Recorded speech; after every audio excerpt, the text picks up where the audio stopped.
नमस्कार मंडळी, कसे आहात सर्व? तर आजची सुरुवात झाली होती माझी अजवाईन वॉटर पिऊन.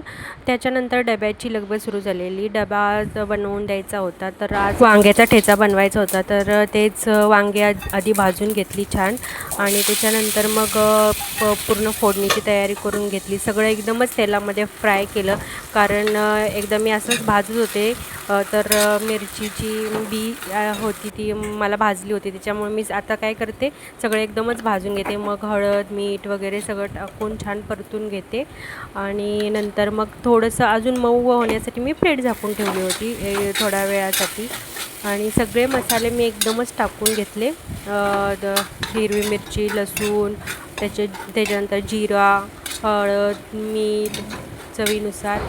हे छान मऊ होईपर्यंत चपातीचं पीठ वगैरे मळून घेतलं होतं मी. आणि आता ते चपात्या लाटून घेणार होते. चहा तर बनला होता आणि चपात्या पटापट बनवून घेतल्या.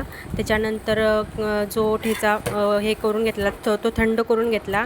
नंतर छान असा त्याला मस्त बारीक करून घेतला आणि बारीक कोथिंबीर कापून घेतलेली होती ती थोडीशी टाकून घेतली. आणि इथे माझा मग वांग्याचा ठेचा तयार होता. तर टिफिन छानपैकी भरून घेतला. टिफिन चपाती, वांग्याचा ठेचा वगैरे दिला डब्यामध्ये. आणि मग मस्त बाहेर अशी येऊन बाहेरचं वातावरण एन्जॉय करत होते सकाळचं. तर छान असे पक्षी इकडे तिकडे फिरत होते आणि मस्त वाटत होतं. उन्हाळ्याचे दिवस असल्यामुळे थोडा जरी स्वयंपाक केला तरी गरम होतं आणि मग बाहेर आलं की असं थंडगार हवा लागली की भारी वाटतं.